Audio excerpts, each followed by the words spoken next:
Oliveira. Eu coloquei aqui alguns assuntos para abordar, mas, embora eu seja auditor do TCU, eu tenho acompanhado com muita atenção essa questão que foi exposta pelo conselheiro Caldas Furtado, principalmente porque tenho contato muito frequente com os tribunais de contas estaduais, por conta de cursos que ministro nesses tribunais, e sei o tanto que essa matéria é relevante não apenas para os tribunais de contas estaduais, mas eu diria para o próprio país. A realidade dos municípios é muito diferente da maioria das outras cidades brasileiras, especialmente municípios de menor porte, em que o prefeito de fato assume por completo a gestão. É ele quem manda pagar, é ele quem contrata, é ele quem pratica os atos de gestão. Então, essa distinção entre contas de governo e contas de gestão, ela me parece fundamental, porque no caso das contas de governo, como bem ressaltou o conselheiro Caldas Furtado, o que nós vamos ter ali é uma apreciação quase que macroeconômica, ao passo que em contas de gestão nós temos a análise presumidamente de todos os atos de gestão. Obviamente que essa é uma premissa que não se confirma na prática, porque essa análise é feita por amostragem. Mas, de qualquer modo, o que nós vamos ter ali é a análise de atos de gestão que percorrem toda uma gestão e, portanto, recebem um julgamento próprio para os ordenadores de despesa. O prefeito, como em muitos municípios, exerce as duas funções, uma a de agente político, outra a de agente que ordena despesas. Me parece que o entendimento mais razoável deveria ser o de dar esse tratamento distinto. Alega o Tribunal Superior Eleitoral que deve-se aplicar o princípio da simetria, que consta lá do artigo 75 da Constituição Federal, combinado com o 31, que é o que fala que compete às câmaras municipais julgar os prefeitos. Mas veja que a interpretação constitucional, ela obviamente não pode ser nem literal, nem isolada nos seus próprios termos. E querer fazer uma analogia entre a situação do presidente da República com o prefeito não me parece adequado, tendo em vista que o prefeito, de fato, pratica atos de ordenação de despesa, ao passo que o presidente da República não. Muito bem. Agora, primeiro, sobre essa questão, lamentavelmente, eu diria com todo respeito, mas o Supremo Tribunal Federal tem posição desde 1992, afirmando que não compete aos tribunais de contas estaduais, nem aos municipais ou dos municípios onde há, julgar prefeito na gestão de recursos públicos municipais. E foi nessa jurisprudência que se respaldou o TSE e que ele tem invocado reiteradamente.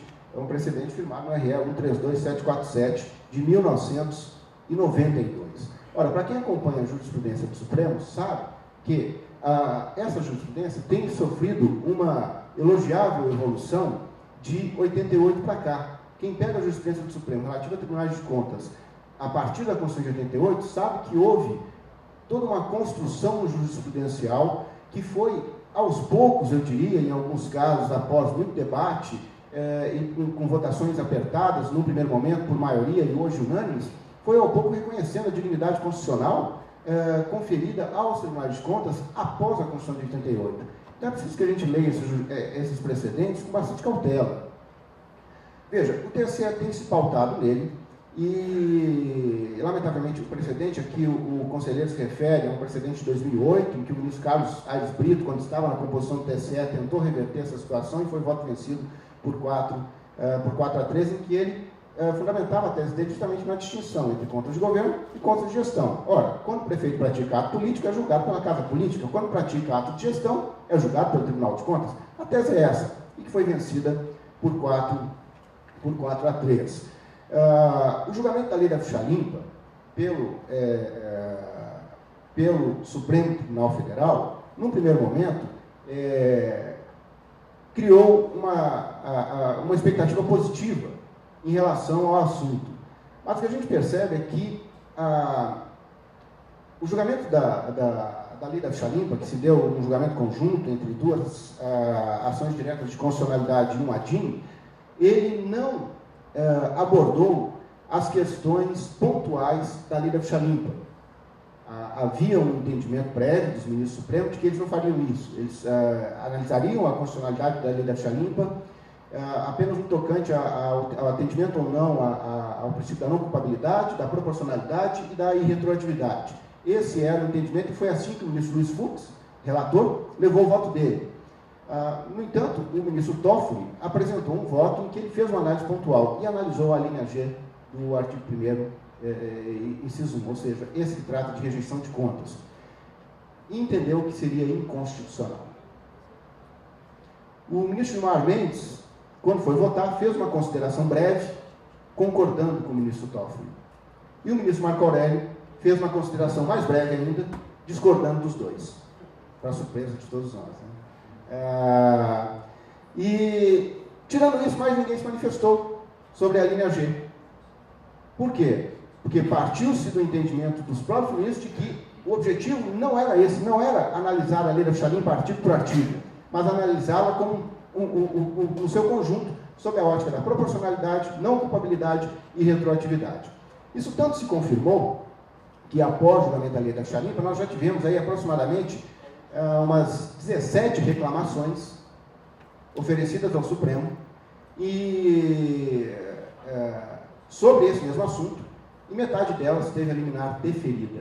Ou seja, alguns relatores, particularmente o ministro Celso de Mello e o ministro Gilmar Mendes, entenderam que haveria procedência na reclamação, o que significa dizer que eles concordam com o entendimento que atualmente prevalece de que o Tribunal de Contas estadual não tem competência para julgar prefeito na gestão de recursos públicos municipais. Ou seja, não estão lendo o julgamento da lei da ficha limpa como algo que impeça esse entendimento.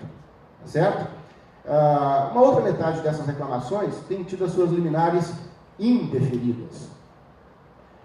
E agora, mais recentemente, tivemos essa decisão a que o conselheiro Carlos Furtado se reportou, que é do ministro Fux, em que ele indefere a liminar, mas ele entrou no mérito. Ele entrou no mérito e na realidade, resgatou a tese do ministro Carlos Brito de ser feita a distinção e que, portanto, deve-se reconhecer, sim, a competência dos tribunais de contas para julgar os prefeitos quando na gestão de recursos públicos, ou seja, quando praticam atos de gestão. Lamentavelmente, eu tenho uma expectativa que não é das melhores em relação a todas essas reclamações. E, inclusive, essa do ministro Fux. Não acho que isso tenha, vamos dizer assim, aberto uma porta da esperança. E me parece que isso vai se confirmar. Por quê? Há um problema processual. No meu modo de ver, não cabe reclamação em nenhuma das hipóteses dessas reclamações todas. Não é caso de reclamação. Os paradigmas invocados não autorizam o oferecimento de reclamação. Em nenhum deles. A DIN 4517, se não me engano, a outra é a 849, e tem uma terceira que eu não me recordo agora. 3715, me parece. Nenhum desses paradigmas trata desse assunto. Portanto, não cabe reclamação. Isso tanto é verdade que o ministro Celso de Mello, relator das primeiras reclamações, que deferiu todas as liminares, está agora cassando as liminares e negando seguimento às reclamações. Então, me parece que essa matéria não será ainda nesta vez, e por meio deste tipo de ação, que será rediscutida no âmbito do Supremo Tribunal Federal.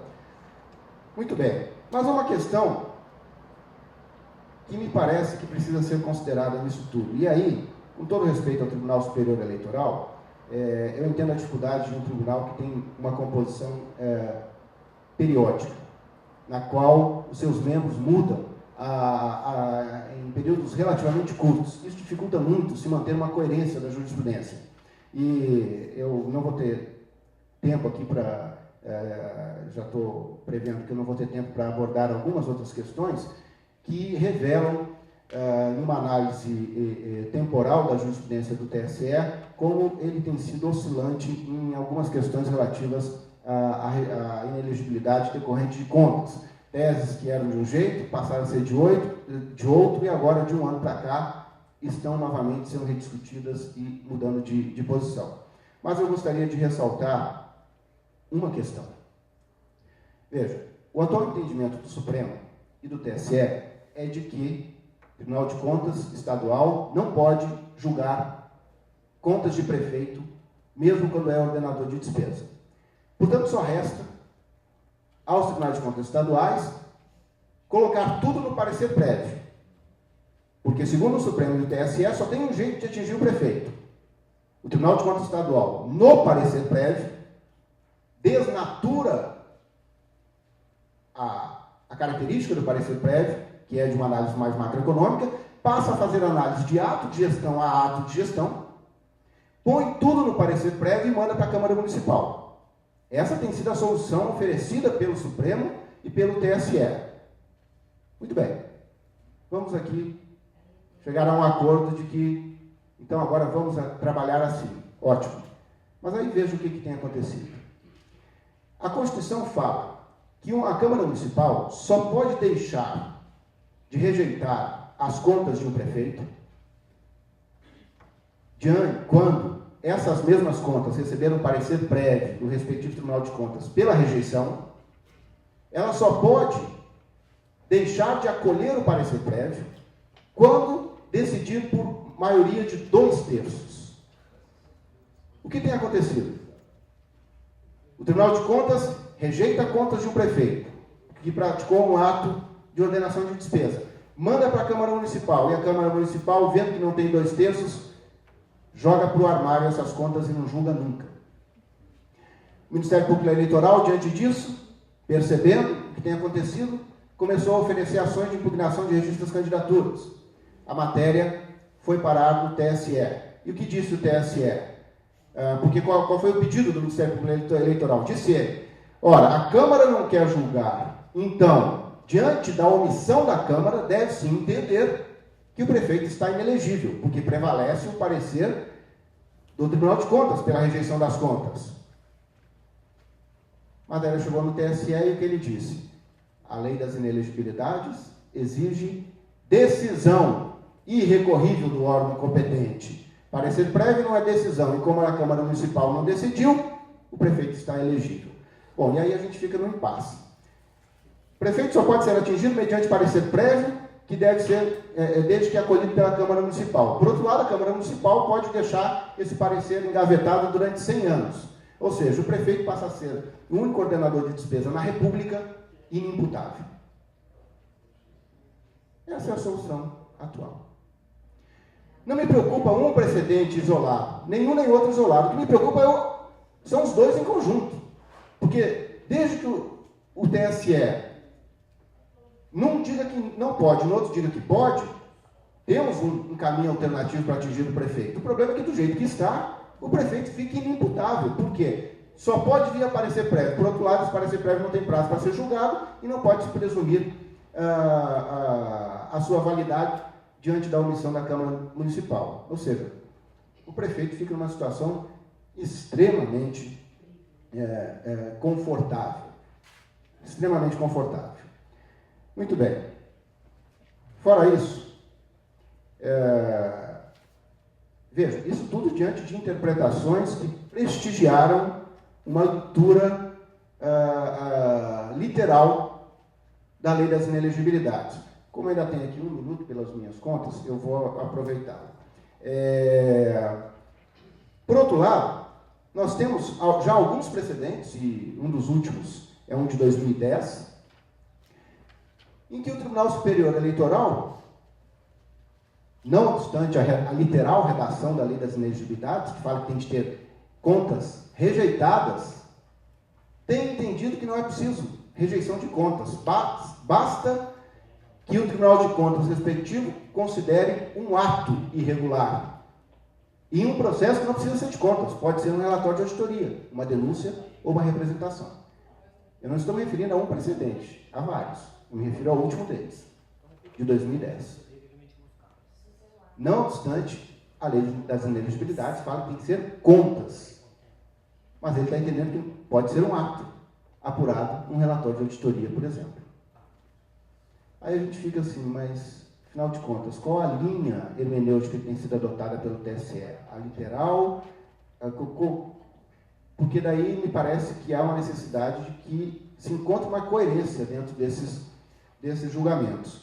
E agora, recentíssima, né, de fevereiro, agora deste ano, tivemos uma decisão que retoma uma jurisprudência antiga que havia sido abandonada. a de que a omissão no dever de prestar contas não gera inelegibilidade se por outros meios o Tribunal de Contas se convencer de que os recursos foram bem aplicados.